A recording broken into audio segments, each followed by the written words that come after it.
Hello students, कैसे हैं आप लोग। हम लोग जो चैप्टर कर रहे थे वो कर रहे थे हम लोग रेशो एनालिसिस, है ना। रेशो एनालिसिस के मैं 2 पार्ट आपको ऑलरेडी करा चुकी हूँ। मैं अब आपको पार्ट 3 कराने जा रही हूँ। मैंने आपको ये देखा, मैंने 2 पार्ट कराए लेकिन अभी तक चैप्टर भी शुरू नहीं किया मैंने 2 पार्ट कराने तक, और होपफुली मैं 3rd पार्ट में भी आपका चैप्टर शुरू नहीं करने वाली। तो मैम आप क्या कराने वाले हो। देखो बच्चों, मैं सारी रेशो एक साथ निपटाऊंगी बिल्कुल एकदम। मैं चाहती हूँ कि जो फॉर्मूले मैंने आपको कराए ना, बैलेंस शीट के जो फॉर्मूले कराए, वो अपना थोड़ा सा रटो, उन फॉर्मूलों को थोड़ा सा याद करो और अपने इसके फॉर्मूलों को थोड़ा सा याद करो जो मैं आज करा रही हूँ। उसके बाद हम अपना रेशो का चैप्टर शुरू करेंगे। फिर रेशो का चैप्टर आपके लिए कुछ भी नहीं रह जाएगा अगर आपने जो बैलेंस शीट के लास्ट क्लास के फॉर्मूले रट लिए और जो आज मैं करा रही हूँ P&L अकाउंट के फॉर्मूले रट लिए। अच्छा बच्चों, एक बात बताओ, आपका एक होता है रेवेन्यू फ्रॉम ऑपरेशन। मैं इसको ब्लू पेन से लिखती हूँ एक बार। रेवेन्यू फ्रॉम ऑपरेशन, अगर मैं कहूँ रेवेन्यू फ्रॉम ऑपरेशन मतलब क्या होती है, नेट सेल्स। क्या होती है, नेट सेल, मतलब सेल में से सेल्स रिटर्न माइनस करके। और अगर मैं इसमें से माइनस कर दूँ cost of revenue from operation, cost of revenue from operation, तो जो निकल के आता है ना उसे हम कहते हैं ग्रॉस प्रॉफिट। क्या कहते हैं, ग्रॉस प्रॉफिट। अब आप कहोगे मैम ये तो बचपन में पढ़ा है, रेवेन्यू फ्रॉम ऑपरेशन यानी कि सेल, और cost of revenue from operation यानी कि हम इसे कॉस्ट ऑफ गुड्स सोल्ड भी कहते थे, कॉस्ट ऑफ गुड्स सोल्ड। अगर सेल में से cost of goods sold minus कर दो तो ग्रॉस प्रॉफिट आता है। नहीं तो आपने, हम बचपन से पढ़ा है, सेल्स में से cost of goods sold minus कर दो तो ग्रॉस प्रॉफिट आता है। मैं सिर्फ बोल रही रेवेन्यू फ्रॉम ऑपरेशन में से cost of revenue from operation minus कर दो तो ग्रॉस प्रॉफिट आता है। तो मैडम आप एक बात बताओ, रेवेन्यू फ्रॉम ऑपरेशन और cost of revenue from operation में फ़र्क क्या है। देखो बच्चों, आपको याद है आप एक अपना अकाउंट बनाते थे जिसका नाम होता था ट्रेडिंग अकाउंट। बिल्कुल याद है मैडम हमें ट्रेडिंग अकाउंट। आप यहाँ जब ट्रेडिंग अकाउंट जब आप बनाते थे, सुनना ध्यान से प्लीज़, यहाँ लिखते थे ओपनिंग इन्वेंट्री, लिख दूँ इन्वेंट्री यानी कि stock, opening stock. Net purchase, net purchase मतलब purchase minus purchase return. Wages, direct expenses, और यहाँ लिखते थे नेट सेल। नेट सेल मतलब revenue from operation, revenue from operation कह लो या नेट सेल कह लो। देखो मैंने यहाँ परचेज नहीं लिखा, नेट परचेज लिखा। नेट परचेज मतलब परचेज माइनस परचेज रिटर्न, और यहाँ मैंने सेल नहीं लिखा, नेट सेल लिखा है, मतलब सेल माइनस सेल्स रिटर्न। और यहाँ लिखते थे आप क्लोजिंग इन्वेंट्री, क्लोजिंग इन्वेंट्री यानी कि ये हो गया क्लोजिंग स्टॉक। और जब आप इस वाली साइड में से ये वाली साइड माइनस करते थे तो जो निकल के आता था उसे हम बोलते थे gross profit, fine gross profit. अब मैं आपको फॉर्मूला बता रही हूँ cost of revenue from operation का, cost of revenue from operation का। सुनना बच्चों, ध्यान से सुनना, लाइफ में कभी फाइन फॉर्मूला नहीं बोलोगे। Cost of revenue from operation अगर आपको निकालना है ना तो ट्रेडिंग के डेबिट वाले ऐड कर दो, क्रेडिट वाले माइनस कर दो। समझो मेरी बात, समझो। ट्रेडिंग के डेबिट में क्या है, ओपनिंग इन्वेंट्री ले लिया, फिर क्या है नेट परचेज ले लिया, फिर क्या है वेजेस ले लिया, फिर क्या है डायरेक्ट एक्सपेंसेस ले लिया। आपको पता है ग्रॉस प्रॉफिट तो कभी भी कॉस्ट का पार्ट नहीं होता, प्रॉफिट तो प्रॉफिट होता है। रिवेन्यू फ्रॉम ऑपरेशन नहीं लेना क्योंकि वो भी कॉस्ट का पार्ट नहीं होता। और क्या लेना है, इसमें से माइनस करना है क्लोजिंग इन्वेंट्री, तो आपका cost of revenue from operation आ जाएगा। जैसे मैं आपको एग्जांपल बताती हूँ, मान लिया ये 1 लाख है, ये 20,000 है, ये 40,000 है, ये 10,000 है, ये 15,000 है, ये 5,000 है, 5,000 है, ये 1,20,000 हो गया। 1 लाख और 20,000, 1,20,000 हो गया। 1,20,000 में से 40 और 50, 50 65 70 गया, 70 गया तो 50,000 बच गया, नेट ग्रॉस प्रॉफिट बच गया। मैंने सिर्फ आपको क्या बोला, ये मैंने इमेजनरी फिगर लिया है। Cost of revenue from operation क्या होगा बताओ, ओपनिंग इन्वेंट्री यानी कि 40 प्लस नेट परचेज यानी कि 10 प्लस वेजेस यानी कि 15, प्लस डायरेक्ट एक्सपेंसेस यानी कि 5, और माइनस क्लोजिंग इन्वेंट्री यानी कि 20। मैंने कुछ नहीं किया बच्चों। ओपनिंग इन्वेंट्री यानी कि 40, 10, 15, 5, इन चारों को ऐड किया और उसमें से माइनस कर दिया। तो इन चारों को ऐड करके कितना आया बताओ? 50, 60, 70, 70 में से 20 गए तो 50। तो ये आ गए आपके cost of revenue from operation. समझ में आ रही है ना? क्लियर हो रहा है नहीं हो रहा है? मेरे आंसर गलत है कि 1 20 ये 70 आएगा। ओके, क्लियर हो गया नहीं हो गया? उसके बाद cost of revenue from operation का क्या यही फॉर्मूला होता है? एक और फॉर्मूला होता है, revenue from operation, revenue from operation minus gross profit. देखो बच्चों, मैंने ऊपर वाले फॉर्मूले में सिर्फ 2 ही चीज़ें छोड़ी थी ना, रेवेन्यू फ्रॉम ऑपरेशन और ग्रॉस प्रॉफिट। तो 1 लाख रेवेन्यू फ्रॉम ऑपरेशन है और ग्रॉस प्रॉफिट 70,000 है। तो आपका ये cost of revenue from operation कितना आ गया बताओ? 50,000। समझ में आई बात या नहीं आई? कोई डाउट है किसी को cost of revenue from operation में? देखो कुछ नहीं है cost of revenue from operation में। 40, 10, 15 और 5 ये चारों ऐड कर दो, ग्रॉस प्रॉफिट को छोड़ के डेबिट वाले ऐड कर दो, क्रेडिट वाले क्या कर दो? माइनस, या फिर रेवेन्यू फ्रॉम ऑपरेशन में से ग्रॉस प्रॉफिट क्या कर दो? माइनस। तो आपका cost of revenue from operation आ जाता है। समझ में आ रही है ना? और जब आप रेवेन्यू फ्रॉम ऑपरेशन में से cost of revenue from operation क्या करते हो? माइनस, तो ग्रॉस प्रॉफिट आता है। फिर आप इसमें से माइनस करोगे ऑपरेटिंग एक्सपेंस। तो बच्चों जो निकल के आता है उसे हम कहते हैं ऑपरेटिंग प्रॉफिट। क्या कहते हैं? Operating profit. देखो मेरी बात सुनो, रेवेन्यू फ्रॉम ऑपरेशन कितना था मेरे एग्जांपल में? 1 लाख था। Cost of revenue from operation कितना निकल के आया? 50,000। तो ग्रॉस प्रॉफिट कितना निकल के आया मेरा? 50,000। समझ में आ रही है बात या नहीं आ रही है? रेवेन्यू फ्रॉम ऑपरेशन कितना था? 1 lakh. Cost of revenue from operation कितना निकल के आया? 50,000। तो ग्रॉस प्रॉफिट कितना निकल के आया? 50,000। अब इसमें से माइनस करोगे ऑपरेटिंग एक्सपेंस, तो ऑपरेटिंग प्रॉफिट आएगा। मैम वो तो ठीक है, ऑपरेटिंग एक्सपेंस हम माइनस कर देंगे, पर ये तो बता दो हमें ऑपरेटिंग एक्सपेंस होते क्या हैं। तो बच्चों देखिए ऑपरेटिंग एक्सपेंस क्या होते हैं। ऑपरेटिंग एक्सपेंस वो एक्सपेंस होते हैं जो बिजनेस से रिलेटेड होते हैं, जिनका बिजनेस से लेना देना होता है। जैसे ऑफिस एक्सपेंस, एडमिनिस्ट्रेटिव एक्सपेंस,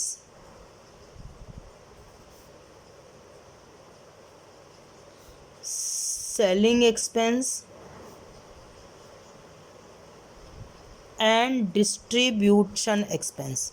ये सारे एक्सपेंस हमारे ऑफिस एक्सपेंस होते हैं। देखो जो भी बिजनेस से रिलेटेड खर्चे होते हैं ना, वो हमारे ऑपरेटिंग एक्सपेंस होते हैं। जैसे देखो मेरी बात सुनो, ऑफिस में जो खर्चे होते हैं, जैसे एम्प्लॉयज़ को सैलरी देते हैं या फिर रेंट देते हैं या फिर इंश्योरेंस देते हैं, ये ऑफिस के खर्चे हो गए।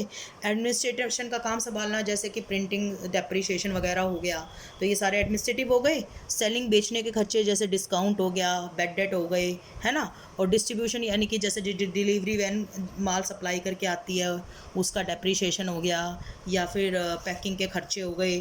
तो डिस्ट्रीब्यूशन के जितने भी खर्चे हो गए वो डिस्ट्रीब्यूशन, मतलब काम करने से रिलेटेड, बिजनेस से रिलेटेड जितने भी खर्चे होते हैं ना, वो होते हैं हमारे ऑपरेटिंग एक्सपेंस। अब मान लीजिए ये सारे के सारे हमारे 5-5 हज़ार हैं। ऑफिस 5 हज़ार है, एडमिनिस्ट्रेटिव 5,000 है, मैं अज्यूम करके चल रही हूँ, सेलिंग 5,000 है, डिस्ट्रीब्यूशन 5,000 है। तो टोटल मिला के कितने हो गए बताओ? 20,000 मैंने माने हैं, लेट किए हैं मैंने, ये समझ में आ रही है ना। तो अगर ये ऑपरेटिंग एक्सपेंसेस 20,000 हो गए तो ऑपरेटिंग प्रॉफिट मेरा कितना निकल के आया बताओ? 30,000। 50 में 20 क्या कर दिया? माइनस। समझ में आ रही है बात या नहीं आ रही है? अच्छा, एक तो होता है ऑपरेटिंग एक्सपेंस। एक और बात बताना चाह रही हूँ बच्चों मैं आपको, ऑपरेटिंग कॉस्ट, दोनों में अंतर होता है। ये ऑपरेटिंग एक्सपेंस है और ऑपरेटिंग कॉस्ट। ऑपरेटिंग कॉस्ट होता है cost of revenue from operation minus वो प्लस ऑपरेटिंग एक्सपेंस। पता है ऑपरेटिंग कॉस्ट क्यों कहलाती है? ऑपरेटिंग कॉस्ट इसलिए कहलाती है, बिजनेस रिलेटेड कॉस्ट। तो cost of revenue from operation भी तो बिजनेस रिलेटेड ही कॉस्ट ही, फैक्ट्री में खर्चा हुआ था वो ट्रेडिंग का खर्चा। तो ऑपरेटिंग कॉस्ट क्या हो गई बताओ? Cost of revenue from operation मतलब 50,000, दिख रहा है। Cost of revenue from operation कितनी? 50,000। और ऑपरेटिंग एक्सपेंस कितने हैं? 20,000। तो ऑपरेटिंग कॉस्ट कितनी हो गई बताओ? 70,000। तो अगर मैं बात करूं ऑपरेटिंग प्रॉफिट की, क्या बात करूं मैं? ऑपरेटिंग प्रॉफिट की। तो बताओ क्या आएगा profit, operating profit, revenue from operation minus operating cost. मेरा रेवेन्यू फ्रॉम ऑपरेशन देखो कितना था, रेवेन्यू फ्रॉम ऑपरेशन मेरा 1 लाख था ना 1 लाख, ऑपरेटिंग प्रॉफिट 30,000 आ रहा है ना। रिवेन्यू फ्रॉम ऑपरेशन मेरा 1 लाख था और ऑपरेटिंग कॉस्ट मेरी 70,000 आई है, तो मेरा ऑपरेटिंग प्रॉफिट कितना आया बताओ, ऑपरेटिंग प्रॉफिट आया मेरा 30,000। तो ये भी तो मेरा ऑपरेटिंग प्रॉफिट ही आया है, कितना है ऑपरेटिंग प्रॉफिट बताओ मेरा 30,000। सिंपल सी बात है बच्चों, सुनो देखो मेरी बात सुनो, रिवेन्यू फ्रॉम ऑपरेशन में से cost of revenue from operation minus कर दो तो ग्रॉस प्रॉफिट आता है, फिर उसमें से ऑपरेटिंग एक्सपेंस माइनस कर दो तो ऑपरेटिंग प्रॉफिट आता है, और cost of revenue from operation और साथ में ऑपरेटिंग एक्सपेंस मिला के क्या कहलाते हैं, ऑपरेटिंग कॉस्ट। क्या कहलाते हैं, ऑपरेटिंग कॉस्ट। समझ में आ रही है बात, ये नहीं आ रही है, राइट। तो ऑपरेटिंग प्रॉफिट निकालने के दो तरीके, या तो रिवेन्यू फ्रॉम ऑपरेशन में cost of revenue from operation और ऑपरेटिंग एक्सपेंस माइनस कर दो, या रिवेन्यू फ्रॉम ऑपरेशन में से ऑपरेटिंग कॉस्ट माइनस कर दो, तो आपको ऑपरेटिंग प्रॉफिट आ जाएगा। समझ में आ रही है बात, ये नहीं आ रही है। अगर मैं एक फॉर्मूला बनाना चाहूँ ना, क्या फॉर्मूला बनाना चाहूँ बताओ, फॉर्मूला मैं बनाना चाह रही हूँ, रिवेन्यू फ्रॉम ऑपरेशन किसके बराबर होता है, वो बराबर होता है cost of revenue from operation plus operating expense plus operating profit. क्या इसमें कोई प्रॉब्लम है, देखो ना, cost of revenue from operation 50,000 आया था, 50,000, ऑपरेटिंग एक्सपेंस 20,000 आया, ऑपरेटिंग एक्सपेंस 20,000, ऑपरेटिंग प्रॉफिट 30,000 आया, 30,000 1 लाख आ गया, तो 1 लाख रिवेन्यू फ्रॉम ऑपरेशन। समझ में आ रही है बात, या नहीं आ रही है। तो अगर इसमें से, और अगर आप लोग cost of revenue from operation को में ऑपरेटिंग एक्सपेंस ऐड कर देते हो, cost of revenue from operation में ऑपरेटिंग एक्सपेंस माइनस ऐड कर देते हो, तो आपकी ऑपरेटिंग कॉस्ट आती है। Cost of revenue from operation में ऑपरेटिंग एक्सपेंस ऐड करते हो तो ऑपरेटिंग कॉस्ट आती है। तो सिंपल सी बात है, cost of revenue from operation में ऑपरेटिंग एक्सपेंस करते हो तो ऑपरेटिंग कॉस्ट आती है। तो रिवेन्यू फ्रॉम ऑपरेशन किसके बराबर होता है, operating cost plus operating profit. तो मैं क्या कहना चाह रही हूँ, रिवेन्यू फ्रॉम ऑपरेशन किसके बराबर होता है, operating cost plus operating profit. अब इसमें प्रॉब्लम ही क्या है बताओ, अगर मुझे ऑपरेटिंग कॉस्ट निकालनी है तो रिवेन्यू फ्रॉम ऑपरेशन में से ऑपरेटिंग प्रॉफिट माइनस कर दूंगी, और अगर ऑपरेटिंग प्रॉफिट निकालना है तो रिवेन्यू फ्रॉम ऑपरेशन में से ऑपरेटिंग कॉस्ट माइनस कर दूंगी। सिंपल सा फंडा है बच्चों। इस फ्लो चार्ट से आप हर वो बात सीख सकते हो जिसमें आपको प्रॉब्लम आ रही है। आप रिवेन्यू फ्रॉम ऑपरेशन में से कॉस्ट, पहली बात रिवेन्यू फ्रॉम ऑपरेशन सेल लेना, cost of revenue from operation मतलब trading account, cost of revenue from operation मतलब ट्रेडिंग अकाउंट, माइनस करके आएगा ग्रॉस प्रॉफिट, फिर ऑपरेटिंग एक्सपेंस माइनस करोगे मतलब ऑफिस के खर्चे, तो ऑपरेटिंग प्रॉफिट। अब इसके बाद आगे चलोगे तो आपका आएगा नॉन ऑपरेटिंग एक्सपेंस माइनस करोगे, नॉन ऑपरेटिंग एक्सपेंस माइनस करोगे और नॉन ऑपरेटिंग इनकम ऐड करोगे, नॉन ऑपरेटिंग एक्सपेंस माइनस करोगे, नॉन ऑपरेटिंग इनकम ऐड करोगे, तो ये निकल के आएगा, ये आएगा profit before interest and tax, profit before interest and tax. अब आप कहोगे कि मैम नॉन ऑपरेटिंग एक्सपेंस क्या होते हैं, तो बच्चों ये देखो नॉन ऑपरेटिंग एक्सपेंस क्या होते हैं।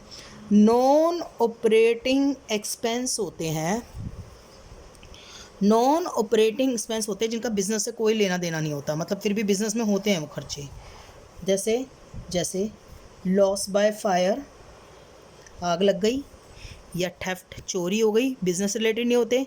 आग लगी चोरी हो गई, ये कपड़ों मान ली शर्ट बेचने का बिजनेस कर रहे हैं तो आग लगी चोरी हुई, बिजनेस के कारण थोड़ी ना हुआ। या loss on sale of asset, 10 lakh की बिल्डिंग 8 लाख में बेच दी तो इसका बिजनेस से लेना देना नहीं होता। और ऐड कर देंगे इसमें non operating income, non operating income भी जो बिजनेस से रिलेटेड नहीं होती, जैसे डिविडेंड मिला, मान ली शर्टों का बिजनेस कर रहे हैं, डिविडेंड क्यों मिलता है, क्योंकि शेयर खरीद रहे हैं, शर्टों का बिजनेस करें तब भी शेयर खरीदेंगे तो डिविडेंड मिलेगा, और अगर शर्टों का बिजनेस नहीं करेंगे तो शेयर खरीद रखे हैं डिविडेंड तो तभी भी मिलेगा। डिविडेंड किस लिए मिलता है बताओ, शेयर खरीदने के कारण। शर्टों का बिजनेस करें या ना करें हमें डिविडेंड तो मिलेगा ही मिलेगा। इंटरेस्ट रिसीव, इंटरेस्ट किस कारण मिलता है, डिबेंचर खरीदने के कारण, एफडी कराने के कारण। तो शर्ट बेचने का बिजनेस करें तभी भी इंटरेस्ट मिलेगा, नहीं करें तभी भी मिलेगा। Profit on sale of asset, profit on sale of assets. तो ये सारी इनकम जो है ये हमारी कौन सी इनकम होती है बताओ, नॉन ऑपरेटिंग इनकम। क्लियर हो गई ना मेरी बात। तो नॉन ऑपरेटिंग एक्सपेंस और नॉन ऑपरेटिंग इनकम ऐड करने के बाद जो आएगा that is called profit before interest and tax. Let suppose करो ये 10,000 है, मैं सपोज कर रही हूँ, लेट कर रही हूँ, और ये लेट कर रही हूँ मैं 5,000 है। समझ में आ रही है बात या नहीं आ रही है? तो ये 40 में से 5 गया 35,000। अब इसमें से हम लोग माइनस करते हैं इंटरेस्ट। इंटरेस्ट हमेशा कैलकुलेट किया जाता है लोन पे। Interest is always calculated on loan या डिबेंचर्स। लोन या डिबेंचर पे आप इंटरेस्ट कैलकुलेट करते हो। समझ में आ रही है बात या नहीं आ रही है? मान लिया 10% डिबेंचर है, लेट कर लो 10% डिबेंचर्स हैं 50,000 के, तो बताओ इंटरेस्ट कितना जाएगा? 50,000 का 10% जाएगा ना। मान लिया 50,000 के डिबेंचर्स हैं 10%, तो 50,000 का 10% जाएगा इंटरेस्ट। 50,000 का 10% कितना इंटरेस्ट जाएगा? 5,000 रुपये। अब ये जो निकल के आएगा that will be called profit before tax. Profit before tax.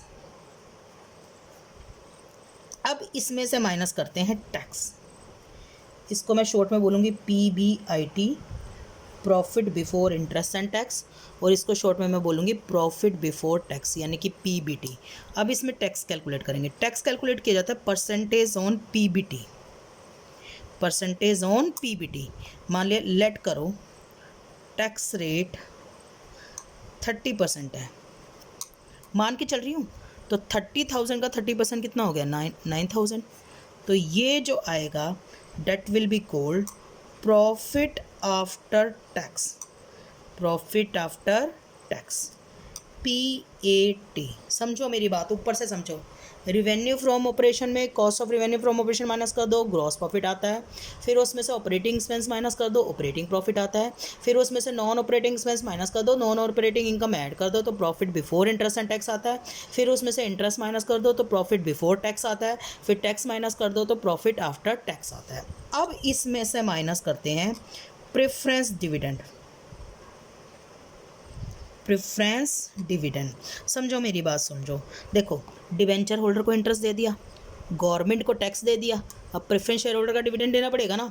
अब प्रेफरेंस डिविडेंड जो कैलकुलेट किया जाता है ना, ये कैलकुलेट किया जाता है percentage on preference share capital पे।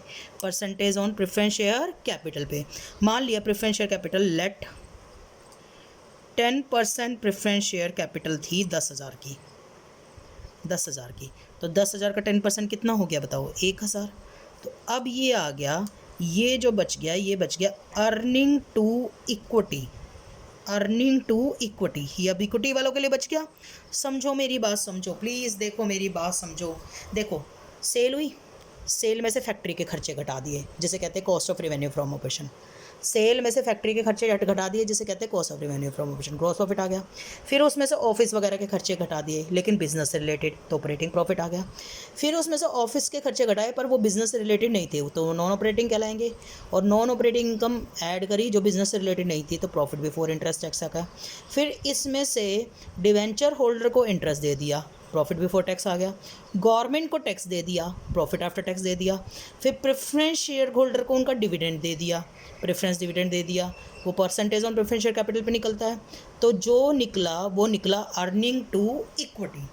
अब इक्विटी वाले जो भी कमाते हैं उसके साथ हम क्या करते हैं बताओ? इक्विटी वाले जो भी कमाते हैं हम उसके साथ क्या करते हैं? या तो हम रिजर्व में ट्रांसफ़र कर देते हैं, है ना, तो इसमें से लेस करेंगे transfer to reserve. Transfer to reserve ये कैलकुलेट होता है percentage on profit after tax पे। अगर आपको फाइनल अकाउंट याद हो तो प्रॉफिट आफ्टर टैक्स पे ही कैलकुलेट होता है। मान लिया प्रॉफिट आफ्टर टैक्स 21,000 है ना, और ट्रांसफ़र टू रिजर्व मान लिया 10% है, लेट कर लो ये 10% है, तो 10% किस पे कैलकुलेट होगा? प्रॉफिट आफ्टर टैक्स पे। प्रॉफिट आफ्टर टैक्स कितना है? 21,000, तो 21,000 का 10% यानी कि 2100 हो जाएगा। समझ में आ रही है बात या नहीं आ रही है? तो ये माइनस करने के बाद जो आएगा वो आएगा कि हम रिजर्व में ट्रांसफ़र किया, अब हमने डिविडेंड पे कर दिया बाकी इक्विटी शेयर होल्डर को। डिविडेंड पे कर दिया इक्विटी शेयर होल्डर को। कितना डिविडेंड पे कर दिया? 20,000 में से 2100 क्या कर दिया? माइनस, तो 18,000 नहीं 17,900 ये हमने डिविडेंड पे कर दिया इक्विटी शेयर होल्डर को। देखो ना मेरी बात सुनो ना बच्चों, कुछ भी नहीं है इसमें। देखो देखो पहले हमने लिए सेल, उसमें से हमने लेस किया फैक्ट्री के खर्चे, ग्रॉस प्रॉफिट आ गया। फिर हमने माइनस किया ऑपरेटिंग एक्सपेंस, मतलब ऑफिस के खर्चे लेकिन बिजनेस से रिलेटेड, ऑपरेटिंग प्रॉफिट आ गया। फिर हमने माइनस किया नॉन ऑपरेटिंग, मतलब ऑफिस के खर्चे पर वो बिजनेस से रिलेटेड नहीं है, और नॉन ऑपरेटिंग इनकम मतलब वो इनकम ऐड की जिसका बिजनेस से लेना देना नहीं था, तो प्रॉफिट बिफोर इंटरेस्ट टैक्स आ गया। फिर हमने इसमें से इंटरेस्ट माइनस किया, इंटरेस्ट कैलकुलेट किया जाता है डिवेंचर्स पे, तो प्रॉफिट बिफोर टैक्स आ गया। फिर हमने टैक्स माइनस किया, टैक्स माइनस किया जाता है प्रॉफिट बिफोर टैक्स पे कैलकुलेट किया जाता है, तो प्रॉफिट आफ्टर टैक्स आ गया। फिर हमने प्रेफरेंस शेयर होल्डर को डिविडेंड दिया जो प्रेफरेंस शेयर कैपिटल पे कैलकुलेट किया जाता है, तो अर्निंग टू इक्विटी आ गई। अब जो इक्विटी शेयर होल्डर के लिए पैसा बचा, वो इक्विटी शेयर होल्डर उस पैसे का करते क्या है, या तो उसको रिजर्व में ट्रांसफ़र करते हैं या उसका डिविडेंड पे कर देते हैं। तो हमने पहले रिजर्व में ट्रांसफ़र किया, वो प्रॉफिट आफ्टर टैक्स पे कैलकुलेट करना है। प्रॉफिट आफ्टर टैक्स कितना था, मान लिया 21,000 था, मान लिया 10% ट्रांसफ़र करें तो 21,000 का 10% कितना हो गया, ये लेट करके चल रहे हैं, लिख रखा है मैंने साफ साफ, लेट है ये, लेट 10% है ना, यहाँ भी लिख रखा है लेट 10% प्रेफरेंस शेयर कैपिटल, जो लेट कर रही हो ना वो लिख रखा है मैंने साफ साफ, लेट 10% डिवेंचर्स। समझ में आ रही है बात या नहीं आ रही है? तो 21,000 का 10% 2100, और बाकी हमने डिविडेंड पे कर दिया इक्विटी शेयर होल्डर को। यही तो करते हैं हम एक बिजनेस में पहले हम सेल करते हैं, फिर हम फैक्ट्री के खर्चे माइनस करते हैं, फिर हम ऑफिस के खर्चे माइनस करते हैं, फिर वो ऑफिस के खर्चे जो बिजनेस से रिलेटेड ना हो वो माइनस करते हैं, बाकी सेल के अलावा बाकी और इनकम ऐड होती है। ये तो सेल वाली इनकम है ना, तो सेल वाली इनकम को छोड़ के बाकी नॉन ऑपरेटिंग इनकम ऐड होती है। फिर डिवेंचर होल्डर को इंटरेस्ट देते हैं, गवर्नमेंट को टैक्स देते हैं, प्रेफरेंस शेयर होल्डर को डिविडेंड देते हैं, फिर उसमें से कुछ पैसा मुसीबत के लिए ट्रांसफ़र करते हैं जिससे हम ट्रांसफ़र टू रिजर्व कहते हैं। समझ में आ रही है बात या नहीं आ रही है? फिर बचा हुआ डिविडेंड पे करते हैं। आप एक काम करो बच्चों, जितना भी मैंने आपको कराया ना एक बार स्क्रीनशॉट ले लो, क्योंकि क्या होता है फिर आपको उस बाद में ना प्रॉब्लम होती है। तो मैं नंबरिंग डाल देती हूँ आपकी, नंबर 1 2 3 एंड 4। आप एक एक करके इनका स्क्रीनशॉट ले लोगे ना तो आपको कॉपी करने में आसानी हो जाएगी। कॉपी करोगे तभी समझ में आएगा, मैंने आपको बोला हुआ है कि कॉपी करो। पहले इसका ले लो, 1 ले लिया, फिर आप इसका ले लो, 2 ले लिया, फिर आप इसका ले लो, 3 ले लिया, फिर आप इसका ले लो, इसका लिया अच्छे से, फिर आप इसका ले लो, 4 ले लिया। ठीक है बच्चों, और अब हम अगली क्लास से अपना रेशो का चैप्टर शुरू करेंगे, लेकिन मेरी आपसे रिक्वेस्ट है 3 क्लासेस में जो पढ़ाया है ना उसको रिवाइज़ करके आना। अगर उसको रिवाइज़ करके आया ना जो 3 क्लासेस में पढ़ाया है, मैं आपको गारंटी देती हूँ ये चैप्टर आपको बिल्कुल अच्छे से समझ में आएगा। पर मेरी शर्त यही है कि ये जो अब तक की 3 क्लास है ना, आगे की क्लास में फॉर्मूले आप खुद बनाओगे अगर आप ये 3 क्लास अच्छे से करके आओगे तो। Thank you so much.